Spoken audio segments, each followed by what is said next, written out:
are powers on Earth too hidden to be seen, and conspiracies too vast to comprehend.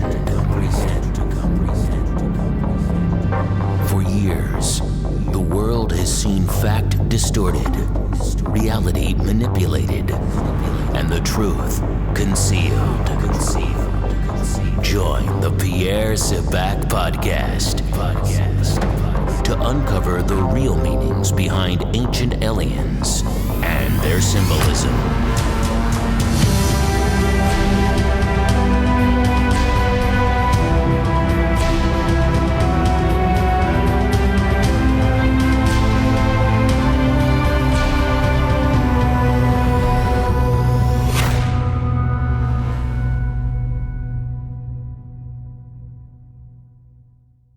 Hi, this is Pierre SABAK, unlocking the keys to the mysteries. Now today I want to talk about the builder. In particular, I want to look at the builder in context to Messianic symbolism. Now the builder is related to an angel, and this is because according to Judaic symbolism, the etymology of malach, an angel, is closely analogous to amar, to speak or to command. So in this respect, the angel is represented as a messenger. Now the etymology of amar, to speak or to command, is analogous to the kingly line of amir, which is a prince, from the Egyptian verbal root amal, which is to do. So in this respect, the king or the prince or the angelic lineage is often represented in terms of the craftsman or in terms of Messianic symbolism. And this is really because the royal lineage, Melech, a king, is related to malach, an angel, which is a polymorphic noun of malach, a sailor. So in this respect, the king can be deemed as kingship, as one who is born from a boat. So there is this, if you like, this interrelationship between the craft, which denotes a craftsman, and a craft which is an angelic vessel. An angelic vessel used to denote the carriers of the angels, one who is born from a boat. In the original sense, one who was born from the Ophanim wheels. Now, the term Ophanim wheels is an Aramaic word which was used archaically to denote a flying saucer. Now, when we look at symbolism, we can see that the Messiah, who in Judaic symbolism is the king which will save the Jewish nation or race, that this king can be described as Messiah, which is the anointed one. Now, the Messiah, which is the anointed one, is rendered in English as the Messiah. Now, the terminology is closely characteristic of the Semitic root, which is marshal, to rule. And marshal, to rule, is related semantically to the verb nasa, to lift. Now, this is very important because the terminology nasa, to lift, is again closely analogous in the symbolism to a basket which is lifted up, and this goes back into the symbolism of Moses. So the etymology of Moses and Messiah again are closely analogous. Now, Moses' name means to lift out or to draw out. Again, the symbology is of the basket, and Moses' basket is represented as Tevar, an ark. Tevar, an ark, can be understood to be a type of angelic vessel, which is related both to Sabaoth, the host, and also Sevet, which is a crew of a vessel.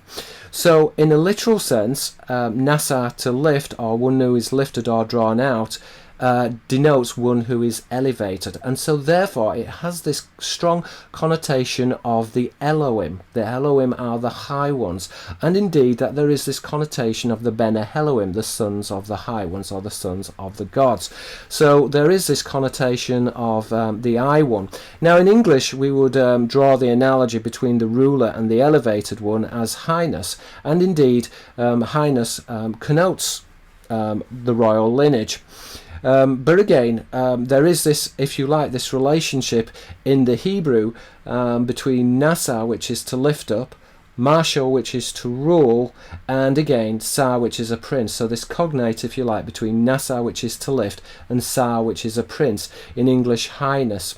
And now the terminology Sar, a prince, is a close cognate of the Hebrew noun Sira, a boat, which is nominal of lordship. As I mentioned before, Melech, a king, is related to Malach, an angel, and Malach, a sailor, because the descendants of a boat are construed to originate from heaven.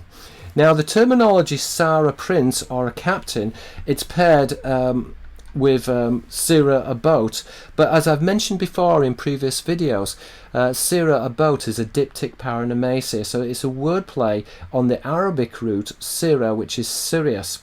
Now, Sira, Sirius corresponds to the Hebrew word Sir, which is a secret or a mystery.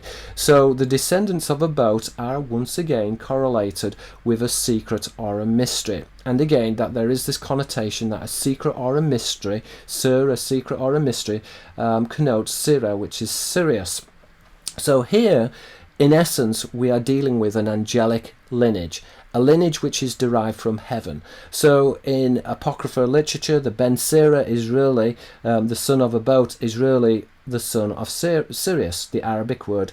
The Hebrew word Sirius, boat, is related to the Arabic noun Sira, which is Sirius. But when we break this down, the Ben Sira is another synonym for Malak, an angel, or Malak, a sailor. As we said before, the terminology is closely grouped in the Semitic languages with the worship of the watchers. Hence, Yare, Yira, which is Yahweh will see.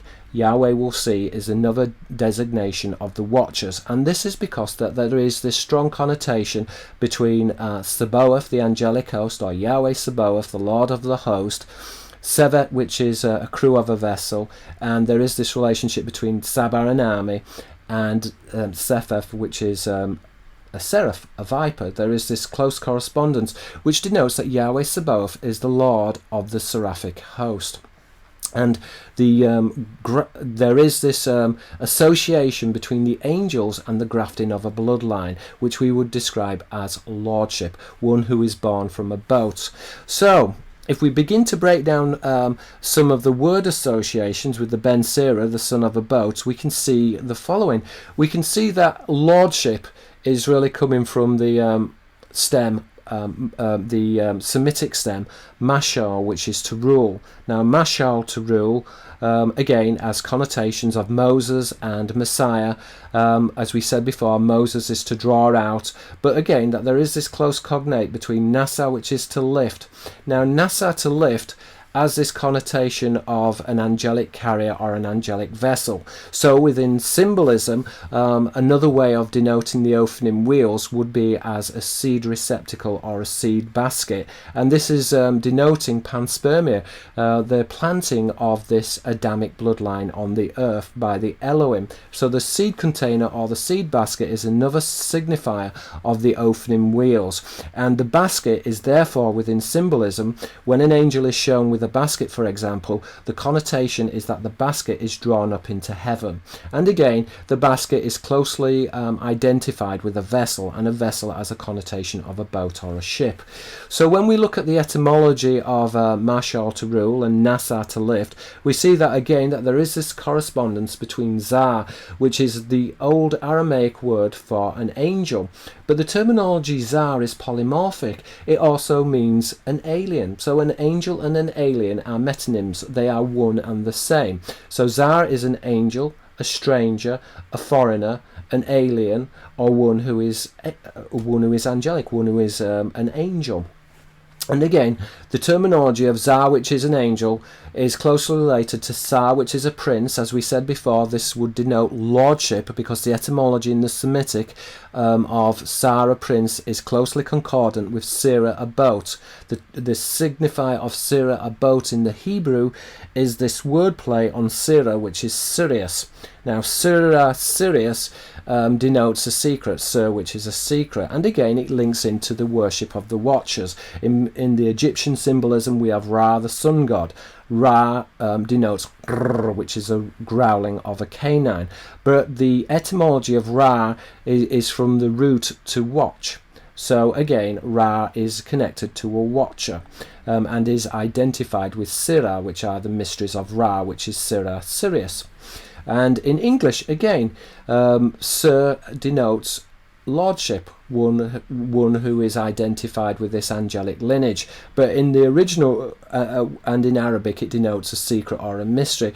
But this is really denoting a secret or a mystery appertaining to Sa, which is a prince, which is this royal lineage which is identified with a boat or a ship. So therefore we can see, if you like, that the relationship between Sa, which is a prince or a captain, is closely concordant, certainly in the Aramaic language, with Za, which would be a visitor, an angel, an alien. In a figurative sense, this would be one who is strange or is foreign. Again, the Hebrew word muzar, strange. So, if you like, the analogy of Sarah Prince really describes Nasa. This is one who is lifted. We said that this was concordant in English with highness, and it is really a metaphor of this exalted ruler. Hence the Hebrew word Nasa, one who is lifted, is concordant with Nasi, which is a leader. In a modern Hebrew, a president. So again, in Hebrew, the word Nasi, which is a president, has this connotation of Nasa, one who is lifted. Again, we would say in English that this is not so dissimilar to the connotation of highness, which has this royal connotation, one who is born from an angel, lordship. So Nasi, a leader, is really, when we begin to look at it, it goes in also into the occult tradition of the priesthood, because there is this close parallel between Nasi, a leader, and Nazir, which is a priest. And this title is obtained from the Semitic stem, Nazar, which is to separate or to consecrate oneself. So the priestly line, Nazir, a priest, is very closely aligned to this separate or consecrated bloodline. This bloodline which is deemed to be angelic, hence the correspondence with Za, which is an angel, an alien, a foreigner.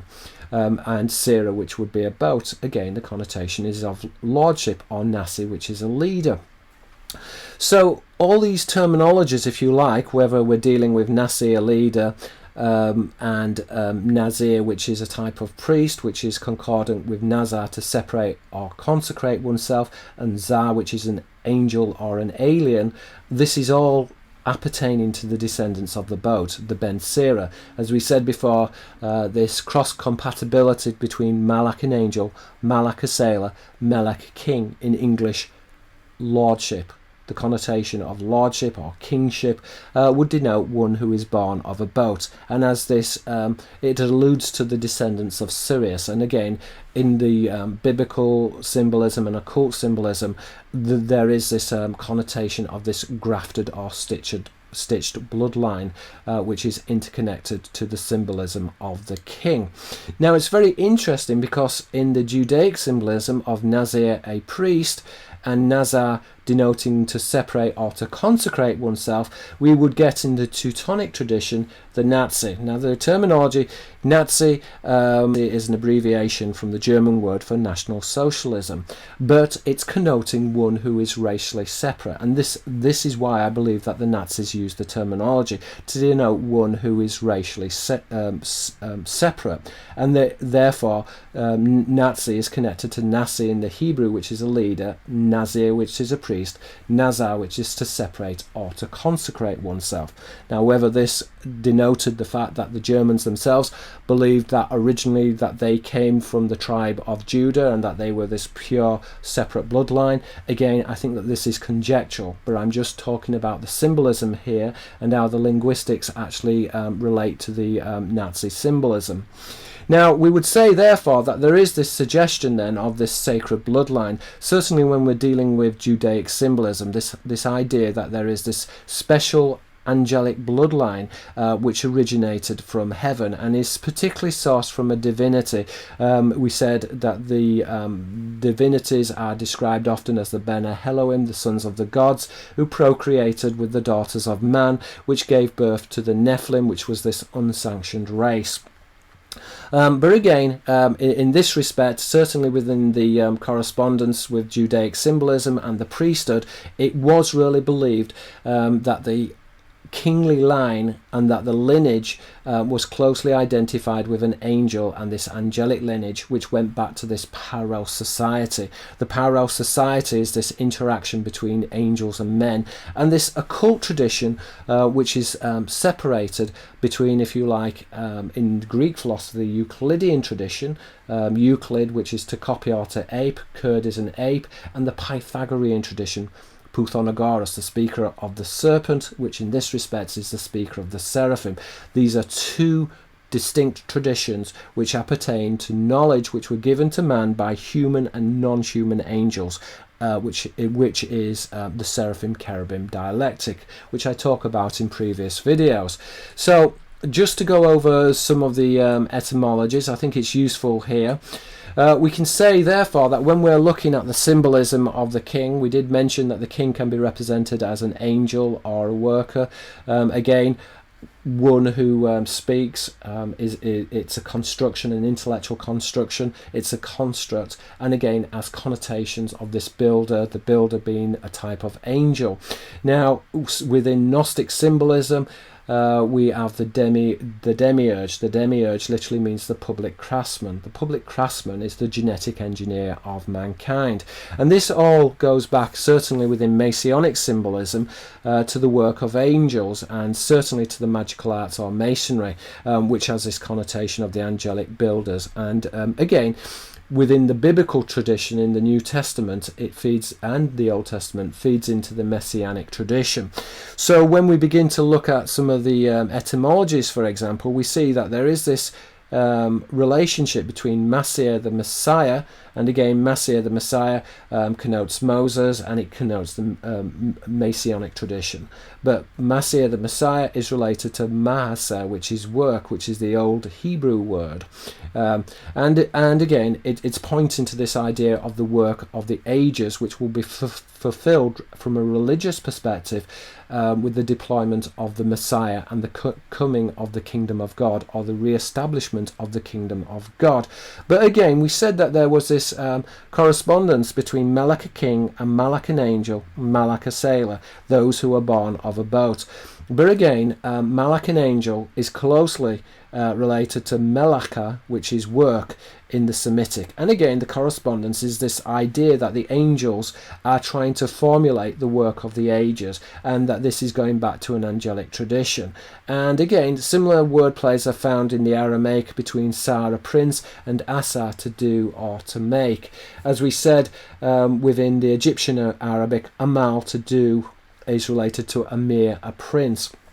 And again, Amar, which is to speak or to command. To speak or to command is the original root of Malach, which is an angel or a messenger, to speak or to command. But this idea certainly is interrelated with this idea of an intellectual construct or of social engineering. And this idea of genetic engineering is closely analogous to the symbolism of the prince. Amir, a prince, Amal, to do. Hence the relationship with Amar, to speak or to command, the root of Malach, an angel. As we said before, Malach is polymorphic of Malach, a sailor. The sailor is an angelic sailor, one who is derived from heaven. And lastly, we can say again that in the Judaic symbolism that the Jews trace themselves back from this special lineage, from the builders, hence the correspondence between Ben, a son, and Bane, a builder. The connotation is that the Adamic lineage was somehow built or was constructed by the Ben ha-elohim. And there is this, if you like, the partition between the Ben ha-adam, which is the modern human being, humanity, and the Ben ha-elohim, the sons of the gods. The sons of the gods were identified in the book of Enoch as the sons of the Watchers. Erin, a watcher, and the Watchers were described in the Testament of Amram as looking like vipers. So they are the sons of the seraphim, the sons of the Watchers. Now, lastly, I just want to point out some of the word plays between the Hebrew and the Greek, and the Latin and the Greek, in relation to the worker, or in particular to the work of the ages, which is identified with this seraphic with the seraphic host or the seraphic tradition, which we said was concordant with both messianic or Masonic teaching. In this respect, we could say that there is this analogy between guild and God. Remember that the Old Semitic root for guild could also mean a sacrifice. It's coming from the Old Semitic noun Gwedud, which is the host, again, Lord of the host. Now, in the Hebrew, Oved, a worker, is a wordplay in the Greek, ophid, a serpent. So one who works for the serpent, which would be the seraphic tradition. Again, we said with Pythagoras, he was a worker of the serpent. Prothesagoras is the speaker of the serpent. So Oved, a worker, in Hebrew relates to ophid, which is a serpent, which is a type of seraphim, which again has this connotation of melaka, which is work, malak, an angel in the Hebrew, this crossover between the symbolism. In the Latin, the word office, which means divine service, is cognate with the Greek noun office, a serpent. And this is why in modern English we would say that the office worker wears a tie. The tie is a symbol of the seraphic tradition, is a symbol of the seraphim. The seraphim are said to have been born from Sirius. So that's basically a basic breakdown of the symbolism of the angel, and how the symbolism of the angel interconnects with the signifiers of the worker, or the messianic tradition, which goes back into Freemasonry and goes back into the tradition of Moses. And all of this is under the rubric of the work of ages.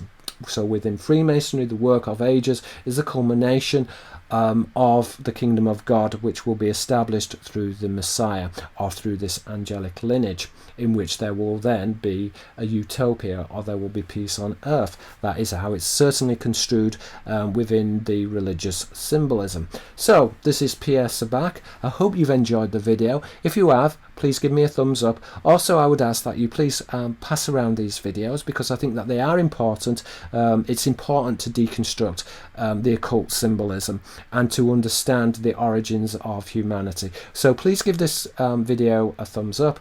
Please pass around my videos, and again, please try and support my work. Try and buy my books, The Merger of Reality or Holographic Culture. Let's try and make this a better world. This is Pierre Sabak. Thank you very much.